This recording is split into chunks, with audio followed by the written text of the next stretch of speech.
Bonjour à tous, aujourd'hui je vous propose une courte vidéo sur la notion d'intégrale impropre ou encore intégrale généralisée. Donc les intégrales impropres s'inscrivent dans l'énorme chapitre intégration. Alors le chapitre intégration est commencé en terminale et les intégrales impropres sont vues eh bien, à la fac et aussi dès la première année de classe préparatoire, donc en maths sup. Allez, on attaque tout de suite. On nous demande de calculer l'intégrale entre 1 et plus l'infini de 1 sur t dt. Donc, ici, vous reconnaissez la fonction inverse, 1 sur x, mais j'ai choisi de changer les variables. Donc, j'ai remplacé par t, voilà, pour vous déstabiliser un peu, mais je sais que vous avez l'habitude, donc il n'y aura aucun problème. Et aussi, vous me direz, mais comment est-ce que on peut reconnaître une intégrale impropre, voilà, ou intégrale généralisée, c'est comme vous voulez. Eh bien, il faut que au moins une des deux bornes, ou les deux bornes, soit moins l'infini ou plus l'infini. Donc ici, si on considère intégrale entre moins l'infini et plus l'infini de une telle fonction, eh bien ce sera une intégrale impropre. Si on avait moins l'infini à 0, c'est une intégrale impropre. Et voilà. Donc il faut que soit au moins une des deux, ou alors les deux, soit moins l'infini ou plus l'infini dans les bornes. Voilà. Bon, j'espère que ça c'est clair, mais sinon, voilà. Donc, on va être amené à calculer, comme vous le savez, une primitive de la fonction qui est à l'intérieur de l'intégrale et des limites. Voilà. Alors, les limites, je sais que c'est pas toujours évident, surtout quand on est amené à lever une forme d'indétermination. Mais ici, ne vous inquiétez pas, il n'y en aura pas. Ce sont des exemples assez simples. Et donc après, on calculera une autre intégrale impropre. Donc ce sera l'intégrale entre plus l'infini et 1 de 1 sur t carré dt. Voilà, juste histoire de changer de primitive. Donc je vous laisse calculer, je vous ai dit l'autre, donc calculer ces deux intégrales, et puis ensuite on passe à la correction. Correction. Attends, est-ce que tu es sûr que tu as bien appuyé sur pause et calculé? Parce que moi je suis pas sûr. Hein. Bon, c'est pas grave. On y va. Allez, je réécris l'énoncé. Intégrale entre 1 et plus l'infini de 1 sur t dt. Donc ici, on va appliquer la méthode usuelle pour calculer une intégrale impropre. Donc ça va faire, comme j'ai dit, intervenir la notion de limite qui est vue dès la première. Donc on va choisir une variable quelconque, donc, qui sera une lettre, même une lettre grecque, c'est plus chic, et on va la faire tendre vers plus l'infini, puisque ici ce qui nous gêne, c'est eh bien, la borne supérieure plus l'infini. Donc je vais décider de l'appeler n.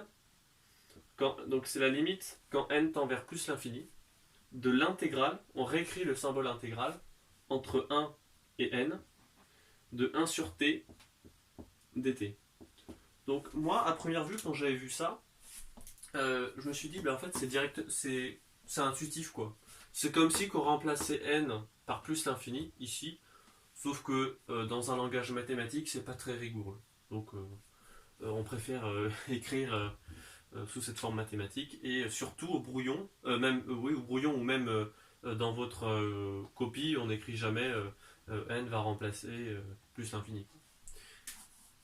Alors, ceci c'est égal à la limite quand n tend vers plus l'infini.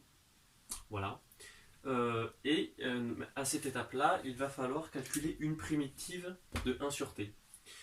Alors vous savez déjà depuis la terminale, dans votre tableau de primitives et de dérivées, quelle est une primitive de 1 sur t?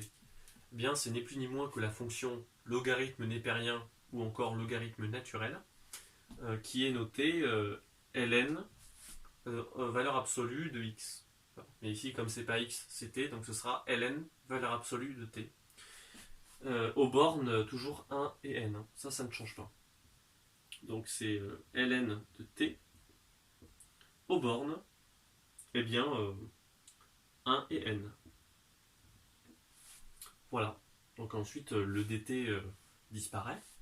Et d'après le théorème fondamental de l'analyse, bon déjà je vais réécrire la limite quand n tend vers plus l'infini.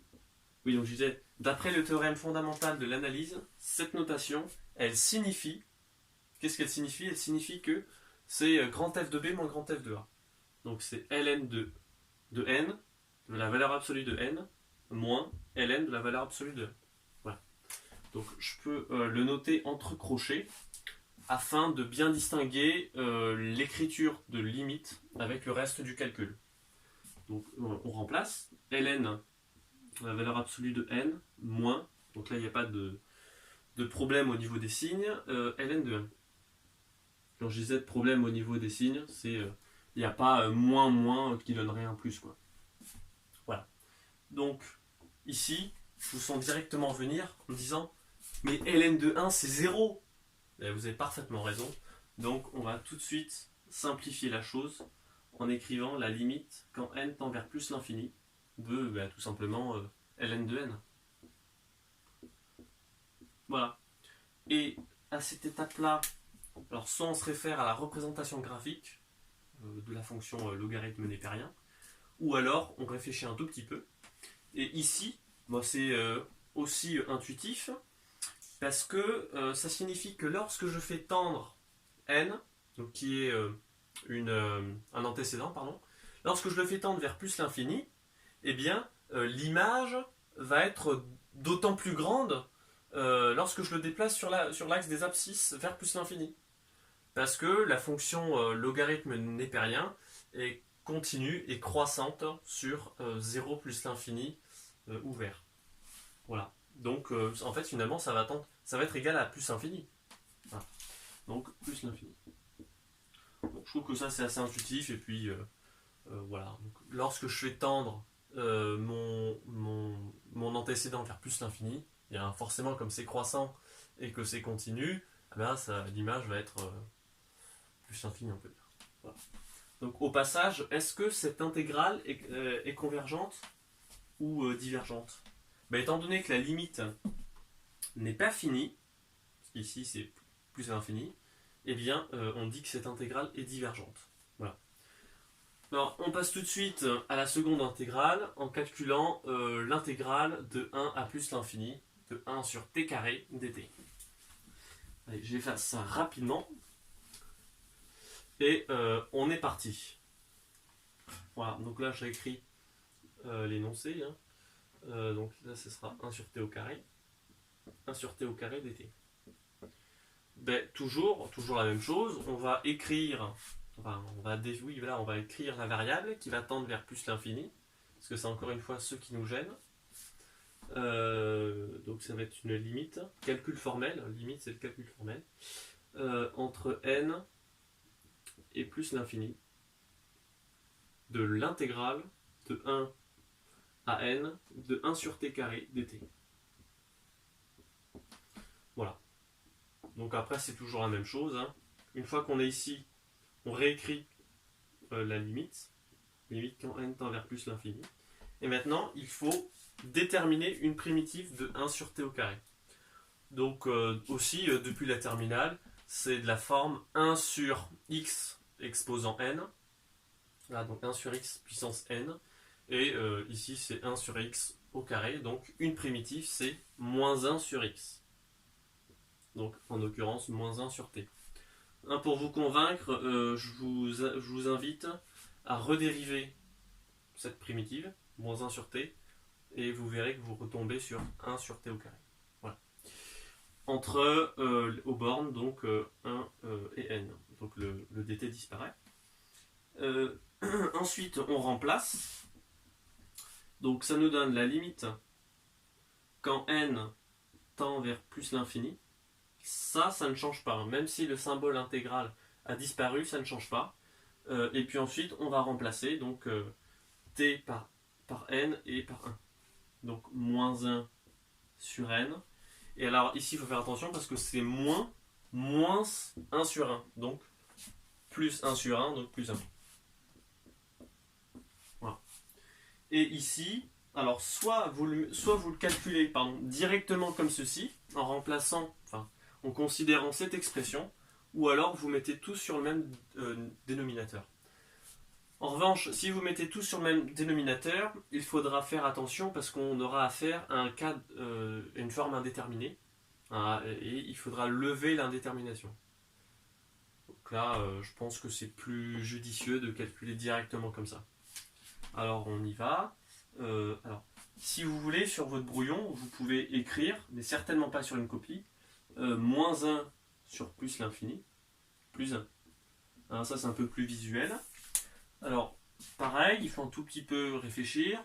Et puis, vous pouvez également vous référer à votre tableau sur les opérations avec les limites. Ici, lorsque je divise une certaine quantité par plus l'infini, c'est-à-dire par un nombre qui est gigantesque, immense, eh bien, cette quantité va finalement tendre vers 0. Et si cette expression tend vers 0, alors lorsque je vais rajouter plus 1, bien, ça va finalement tendre vers 1. Donc, c'est égal à 1. Voilà.